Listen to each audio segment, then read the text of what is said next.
গল্প গল্প কখনো কখনো শুধুমাত্র একটি মজার জিনিস হয়েই আমাদের কাছে থাকে না। কখনো কখনো গল্প সমাজের আসল চিত্রটিকে আমাদের সামনে ফুটিয়ে তোলে এবং দেখিয়ে দেয় সমাজের আসল রূপ।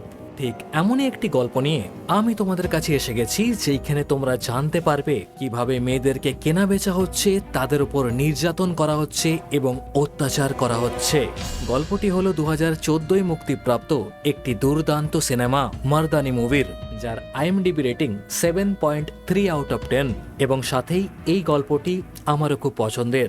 তো চলো আর দেরি না করে আজকের এই সুন্দর গল্পটিকে শুরু করে ফেলা যাক। গল্পটি শুরু হয় একটি মহিলা পুলিশকে দেখিয়ে এবং সাথেই তিনি ক্রাইম ব্রাঞ্চের হেডও। পুলিশটির নাম শিবানী এবং সে ও তার সহকর্মীরা রাতের বেলায় একটি গাড়িতে বসে একটি গুন্ডার বাড়িতে হানা দেয়। তারা সকলে সেই গুন্ডার বাড়িতে গিয়ে পৌঁছয় এবং সেইখান থেকে সেই গুন্ডাটিকে হাতে নাতে ধরে ফেলে এবং তারই সাথে সেই বাড়ি থেকে একটি নির্যাতিত মেয়েকেও উদ্ধার করে। এমনটি হওয়ার পরে পরদিন সকালে আমরা জানতে পারি যে শিবানী তার হাজবেন্ড এবং তার একটি মেয়ের সাথে মুম্বাই শহরে থাকে। হাজবেন্ডের নাম বিক্রম এবং সে পেশায় একজন ডাক্তার এবং তাদের মেয়ের নাম মীরা এবং তার বয়স কেবলমাত্র 12 বছর। বাড়িতে ফিরে কিছু সুন্দর মুহূর্ত কাটিয়ে শিবানী আবারও বেরিয়ে পড়ে তার কাজে। কিন্তু কাজে যাওয়ার পথেই শিবানী ও তার সহকর্মীদের নজর পড়ে একটি দোকানের ওপরে, যে দোকানে ভাঙচুর চলছিল। এমনটি দেখে শিবানী ও তার দল সেখানে যায় এবং তাদেরকে থামতে বলে, কিন্তু দলের প্রধান তার কথা না শোনায় শিবানী তাকে থাপ্পড়ের পর থাপ্পড় মেরে সেইখান থেকে ভাগিয়ে দেয়। এরই পরে আমরা একটি গরিব মেয়েকে রাস্তায় কিছু ফুল বিক্রি করতে দেখি। মেয়েটির নাম প্যারি এবং সে শিবানীরই মেয়ে মীরার ভালো বন্ধু। হঠাৎ করে শিবানী এবং মীরা রাস্তায় প্যারিকে দেখতে পায়, যার কারণে তারা প্যারিকে নিজের কাছে ডাকে এবং সকলে মিলে একটি রেস্তোরাঁয় যায়। প্যারি একটি খুবই গরিব ঘরের মেয়ে, যাকে তার বাবা কিছু টাকার বদলে বিক্রি করতে চাইছিল, কিন্তু শিবানী এমনটা হতে দেয়নি এবং সে প্যারিকে তার বাবার কাছ থেকে বাঁচিয়ে একটি বাচ্চাদের অনাথ আশ্রমে নিয়ে আসে। রেস্তোরাঁয় খাবার খেতে খেতে শিবানী এবং মীরা জানতে পারে কি আগামী কয়েকদিনের মধ্যে প্যারিও 12 বছরের হতে চলেছে, যা শুনে মীরা খুবই খুশি হয়ে যায় এবং সে তার মাকে বলে প্যারির জন্য একটি জন্মদিনের আয়োজন করে। কিন্তু জন্মদিনের দিনে প্যারি মীরার বাড়িতে এসে পৌঁছয় না। এমনটি দেখে শিবানী অনাথ আশ্রমে যায় এবং সেইখানে গিয়ে প্যারির খোঁজ করে, কিন্তু সেইখানে পৌঁছে শিবানী জানতে পারে কি প্রায় 4 দিন ধরে প্যারিকে কেউ দেখেনি। এমনটি শুনে শিবানী সেই অনাথ আশ্রমে সকলকে জিজ্ঞাসাবাদ করে এবং জিজ্ঞাসাবাদ করতে তাদের সকলের উত্তর প্রায় একই হয়। এমনটি দেখে শিবানীর একটু সন্দেহ হয়, যার কারণে সে সেই অনাথ আশ্রমের বাইরে একটি চায়ের দোকানের ছেলেকে সেইখানে কে কে আসছে তার উপরে নজর রাখতে বলে। ঠিক একই সাথে আমরা দেখতে পাই প্যারেকে, যাকে এবং তারই সাথে আরো অনেকগুলি মেয়েকে একটি ট্রাকে লোড করে মুম্বাই থেকে অন্য কোথাও পাচার করে দেওয়া হচ্ছে। চায়ের দোকানের ছেলেটিকে দায়িত্ব দেওয়ার কারণে পরদিন সকালে সেই ছেলেটি শিবানীকে একটি লোকের কথা বলে, যে লোকটি তার নতুন ফোন দিয়ে বিভিন্ন মেয়েদের ছবি তুলতে থাকছে এবং সে নাকি সেই অনাথ আশ্রমের বাইরে গিয়েও ছোট ছোট মেয়েদের ছবি তুলছিল। এমনটি শোনা মাত্র শিবানী সেই লোকটিকে খুঁজে বের করে এবং তাকে তাদের ভ্যানে উঠিয়ে জিজ্ঞাসাবাদ করতে যায়, কি তখনই তাকে কেউ পেছন থেকে গুলি করে মেরে ফেলে। এমনটি দেখে তারা সকলে হতভম্ব হয়ে যায় এবং বুঝতে পারে কি এইটা কোনো সাধারণ দলের কাজ নয়, এর সাথে কোনো বড় দল নিশ্চয়ই জড়িয়ে রয়েছে। এরপরে আমরা সেই বাচ্চা মেয়েগুলোকে দেখি যাদেরকে এই মাত্র কিডন্যাপ করে নিয়ে আনা হয়েছে। সেইখানকার সেই বদমাশ লোকেরা সেই মেয়েগুলির জামা কাপড় ছিঁড়ে ফেলে এবং তাদের সকলকে বিভিন্ন ইংরেজি নামকরণ করে সেইখান থেকে বিদেশে পাচার করে দেওয়ার পরিকল্পনা করে। তাদেরই মধ্যে একটি মেয়ে সেইখানকার লোকেদের বিরুদ্ধে কথা বলাতে তাকে প্রাণে মেরে দেওয়ার হুমকি দেয় সেইখানকারই সেই দলের মাস্টার মাইন্ড ওয়াল্ট। এমনটি দেখে অগত্যা সেই মেয়েগুলি তাদের কথা মানতে বাধ্য হয়ে পড়ে। এই বাচ্চা পাচার কাণ্ডের সাথে কোনো বড়সড় দলের যোগদান আছে বলেই শিবানী তার থানাতে তারই চেনা একটি গুন্ডাকে ডেকে আনে এবং মৃত লোকটির নতুন ফোন থেকে পাওয়া কিছু ছবি দেখিয়ে সেই সমস্ত লোকদের সম্বন্ধে জিজ্ঞাসাবাদ করে এবং এমনটি করাতেই শিবানী একটি সানি নামের লোকের সন্ধানও পেয়ে যায়, যার নাকি 19খানা বাইকের শোরুম রয়েছে, কিন্তু সেটা নাকি তার প্রধান ব্যবসা নয়। সে নাকি ড্রাগস এবং মেয়ে পাচার করেই সব থেকে বেশি মুনাফা কামায়। এমনটি জানা মাত্রই শিবানী সেই লোকটির পেছনে গোটা পুলিশ ফোর্সকে লাগিয়ে দেয় এবং সে সকাল থেকে রাত অবধি কি কি করছে তার ওপরে নজরদারি করা শুরু করে দেয়। এমনটি করার কারণে সেই লোকটি অতিষ্ঠ হয়ে যায় এবং সে একটি ওয়াকিল নামের লোককে ফোন করে আর সাথেই তাকে শিবানীর সম্বন্ধে সবকিছু বলে। কিন্তু কিছুক্ষণেই আমরা জানতে পারি কি ওয়াকিলের সাথে বসে আছে ওয়াল্টো। তারা সকলে মিলে এই মেয়ে পাচার এবং ড্রাগসের কারোবার সামলায়। ওয়ার্ল্ড সবকিছু শুনে সে ওয়াকিলকে বলে কি তোমাকে কিছু বলার দরকার নেই, আমি আজ রাতে শিবানীকে ফোন করব। এই বলে সে রাতের বেলায় শিবানীকে ফোন করে এবং তাকে ফোনে একটি বিল্ডিং উপহার দেওয়ার কথাও বলে যাতে সে তাদের পিছু ছেড়ে দেয়। কিন্তু শিবানী রাজি হয় না এবং সে বলে কি সমস্ত মেয়েদেরকে এক্ষুনি ছেড়ে দাও আর সাথেই যেন প্যারির কিছু না হয়। কিন্তু দুজনেই দুজনের কথায় রাজি হয় না। ওয়ার্ল্ডের কথা শুনে শিবানী প্রচন্ড রেগে যায়, যেই কারণে সে রাতারাতি সানিকে থানায় ধরে নিয়ে আসে এবং সাথে তাকে বেধড়ক মারধরও করে। কিন্তু তাতেও কোনো লাভ হয় না, সানি একটুও মুখ খোলে না। অন্যদিকে আমরা সেই ছোট ছোট মেয়েগুলোকে দেখি যাদেরকে কিডন্যাপ করে একেবারে ছোট ছোট ড্রেস পরিয়ে কোটিপতি লোকেদের কাছে হাতের পুতুলের মতো দাঁড় করিয়ে রাখা হয়েছে। কিছুক্ষণের মধ্যেই একটি লোকের প্যারিকে পছন্দ হয়ে যায়, যেই কারণে প্যারির নিলামি হয়ে যায় এবং শুরু হয়ে যায় নির্যাতন। থানাতে সানিকে তুলে আনা হয়েছিল বলে ওয়ার্ল্ড এবং ওয়াকিল একটু ঘাবড়ে যায় এবং সে একটু রাগের সাথেই শিবানীর সাথে বদলা নেওয়ার জন্যে শিবানীর হাজবেন্ডকে কিছু মিথ্যে অপরাধে ফাঁসিয়ে তাকে সমাজের সামনে জুতোর মালা পরিয়ে দেয়, যা দেখে শিবানী প্রচন্ড রেগে যায়। কিছুক্ষণের মধ্যেই ওয়ার্ল্ডের ফোন আসে শিবানীর ফোনে এবং বলে কি এখন তুমি আমার পিছু করা বন্ধ করে দাও, না হলে কিন্তু এর থেকেও বড় কিছু করব। এমনটি শুনে শিবানী বলে কি তোর যা করার করে নে, তোকে আমি 30 দিনের মধ্যেই ধরবো, এইটা আমার চ্যালেঞ্জ। এই বলেই শিবানী তার ফোনকে কেটে দেয়। শিবানীর এই সমস্ত কথাগুলিকে ওয়ার্ল্ড ওয়াকিলকে বলে, যেই কারণে ওয়ার্ল্ড সানিকে ফোন করে রাতারাতি সেই শহর ছাড়তে বলে, না হলে হয়তো আবারও শিবানী সানিকে তুলতে পারে। এমনটি শোনা মাত্র সানি ওয়াকিলের পাঠানো একটি লোকের সাথে রাতারাতি শহরকে ছেড়ে দেয়। কিন্তু সেই ওয়াকিলের লোকটি মাঝ রাস্তায় গাড়িকে থামিয়ে সানিকে মারবার চেষ্টা করে, কারণ আসলে সানিকে যেহেতু শিবানী বারবার থানায় নিয়ে যাচ্ছিল, সেই কারণে ওয়ার্ল্ড এবং ওয়াকিলের একটু ভয় লেগে গিয়েছিল যাতে সানি তাদের সম্বন্ধে কিছু মুখ না খুলে দেয়। সেই কারণে তারা সানিকে তাদের রাস্তা থেকে সরিয়ে দিতে চাইছে। কিন্তু তখনই সেইখানে শিবানী এবং বাকি সহকর্মীরা এসে পৌঁছয় এবং সানিকে সেইখান থেকে উদ্ধার করে নেয়। সানি ওয়াকিলের গদ্দারি দেখে এবং যেহেতু শিবানী তাকে সেইখান থেকে বাঁচিয়ে এনেছে, সেই কারণে সে ওয়াকিলের সম্বন্ধে সবকিছু শিবানীকে খুলে বলে দেয়। পরদিন সকালে ওয়াকিল এবং ওয়ার্ল্ড খবর পায় যে তাদের লোক তাদেরই ইট ভাটার সামনে মরে পড়ে আছে, যা দেখে তারা দুজনে বুঝতে পারে কি নিশ্চয়ই সানিকে শিবানী বাঁচিয়েছে। যে কারণে ওয়ার্ল্ড রেগে যায় এবং সে রাগের মাথায় শিবানীকে একটি গিফট বক্স পাঠায়, যার মধ্যে ছিল প্যারিরই একটি কাটা আঙ্গুল।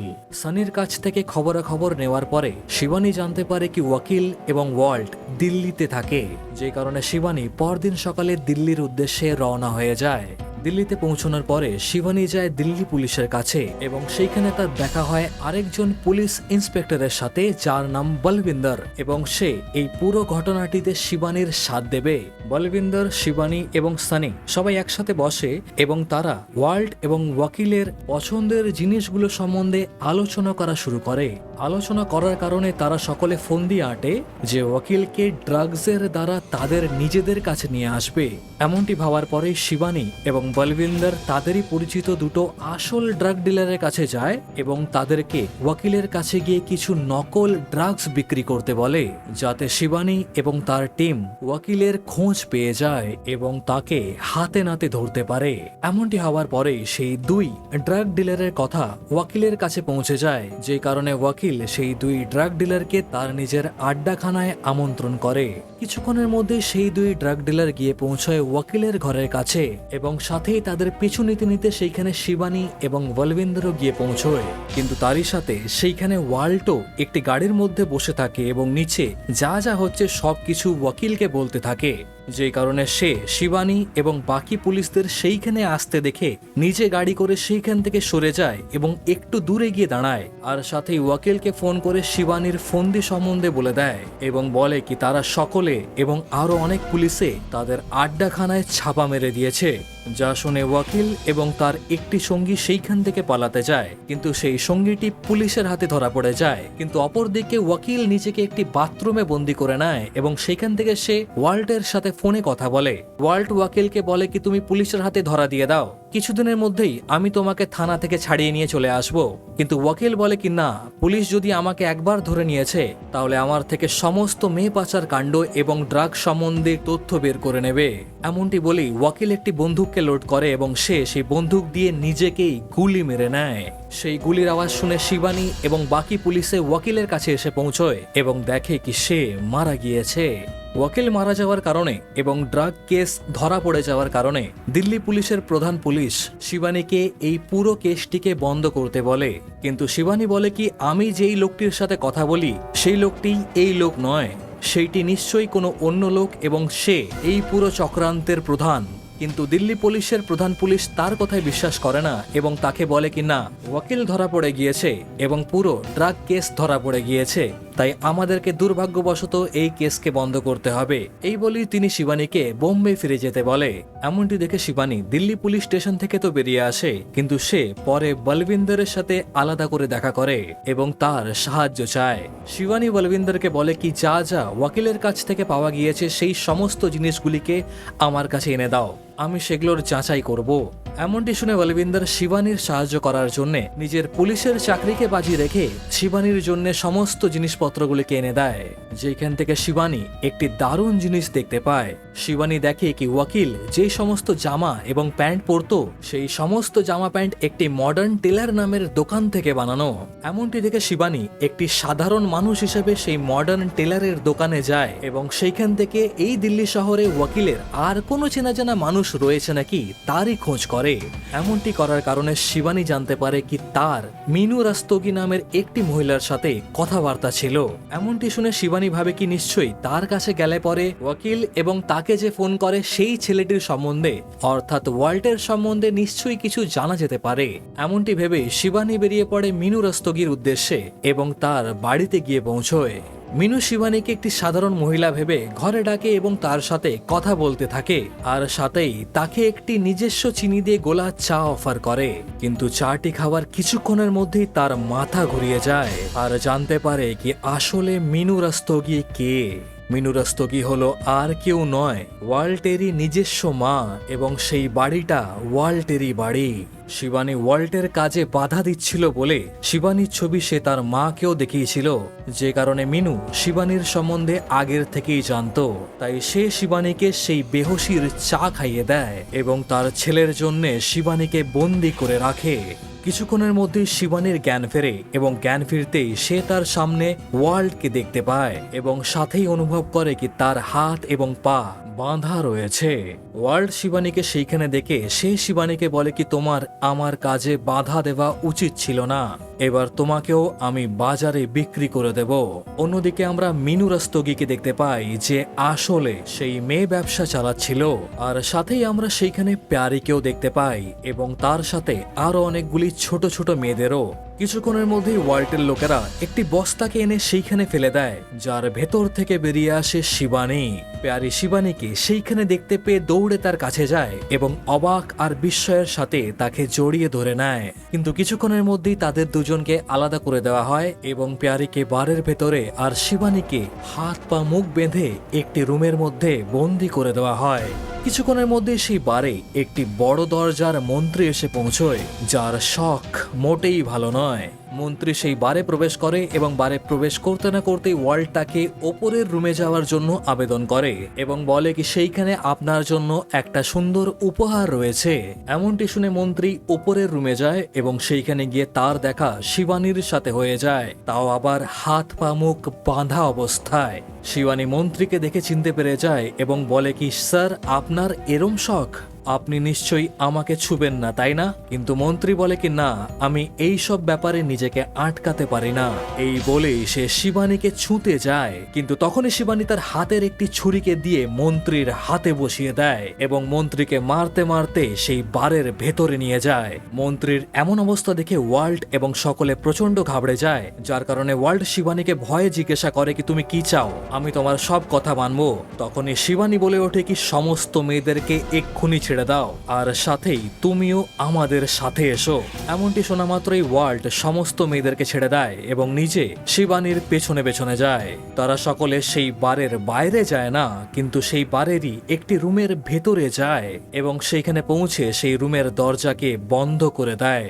সেখানে পৌঁছানো মাত্রই ওয়াল্ট শিবানীকে বন্দুক দিয়ে মারতেই যায় কি তখনই শিবানী ওয়াল্টের হাত থেকে বন্দুককে ছিনিয়ে নেয় এবং তারই ওপরে তাক করে দেয়।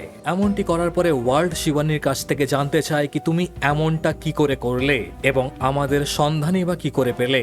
তখন উত্তরে শিবানী বলে কি আমি যখন মডার্ন টেলারের কাছে গিয়েছিলাম তখন সেইখান থেকে মিনু রস্তগি অর্থাৎ তোর মায়ের কথা জানতে পেরেছিলাম। প্রথমে যখন আমি তোর মায়ের কাছে আসছিলাম তখন আমি জানতাম না কি ওইটা তোর মাই, কিন্তু যখন আমি তোদের বাড়ির বাইরের ওয়াচম্যানকে জিজ্ঞাসা করি কি মিনু রস্তগির বাড়িতে আর কে কে থাকে, তখন আমি জানতে পেরেছিলাম কি ওয়াকিল, তুই আর তোর মা তিনজনেই এই বাড়িতে থাকিস। আমি তোর নামও জানতাম না, কিন্তু আমি এই বাড়িতে ঢোকার আগে দুদিন ধরে তোদের বাড়ির ওপরে নজর রাখছিলাম, আর যখন আমি তোকে প্রথমে এই বাড়ির বাইরে দেখি তখনই আমার তোর ওপরে একটু সন্দেহ হয়, যেই কারণে আমি তোর বাড়িতে ঢোকার আগে আমার জুতোর ভেতরে একটি ছুরিকে লুকিয়ে রেখেছিলাম যাতে সময় আসলে তার ব্যবহার করতে পারি। যখন তুই আমার রুম থেকে বারে গেলি তখন আমি আমার জুতোর ভেতর থেকে ছুরিকে বের করে আমার হাতের আর পায়ের বাঁধনকে কেটে ফেলি। এই বলে শিবানী তার বন্দুকের সমস্ত গুলিকে খালি করে দেয় এবং হাতাহাতি লড়াইয়ের জন্য ওয়াল্টকে আমন্ত্রণ জানায়। এমনটি দেখে ওয়ার্ল্ড খুব খুশি হয়ে যায় এবং ভাবে সে তো শিবানীকে এমনি মেরে ফেলবে, কিন্তু যখন শিবানী আর ওয়াল্টের হাতাহাতি লড়াই হয় তখন সেই লড়াইয়ে শিবানী ওয়ার্ল্ডকে মারতে মারতে প্রায় আধমরা করে দেয়। আধমরা অবস্থায় ওয়ার্ল্ড শিবানীকে বলে কি তুমি আমাকে জেলে পাঠাবে তাই তো, তুমি যদি আমাকে জেলে ঢুকিয়েছো তাহলে আমি 1 সপ্তাহের মধ্যেই জেল থেকে বেরিয়ে চলে আসবো। কিন্তু তখন শিবানী বলে কি না, আমি তোমাকে তো জেলে পাঠাবো না, এনকাউন্টারের নাম শুনেছো, আর হ্যাঁ সেই এনকাউন্টার আমি নিজের হাতে করব না, এই সমস্ত মেয়েরাই তোমাকে মারতে মারতে মেরে ফেলবে। এই বলে শিবানী ওয়ার্ল্ডকে সেই মেয়েগুলির হাতে ছেড়ে দেয়, যার কারণে সেই মেয়েগুলি হাত দিয়ে জুতো দিয়ে মারতে মারতে ওয়ার্ল্ডকে মেরে ফেলে। কিছুক্ষণের মধ্যেই শিবানীর কথায় সমস্ত পুলিশ সেখানে আসে এবং তারা সেই মেয়ে পাচার কাণ্ডে এবং ড্রাগস কাণ্ডের সাথে জড়িত বাকি সকলকে গ্রেফতার করে নেয় এবং শিবানী স্বস্তির নিঃশ্বাস ফেলে। আশা করি আজকের এই গল্পটি তোমাদের সকলের ভালো লেগেছে। যদি গল্পটি ভালো লেগে থাকে তাহলে আরও এই রকমের গল্প শোনার জন্য আমাদের চ্যানেল সিনেপাঠের সাথে জুড়ে যাও আর উপভোগ করো এরমই আরও সুন্দর সুন্দর গল্প। দেখা হচ্ছে পরের গল্পে, ততক্ষণের জন্য বাই বাই, টেক কেয়ার।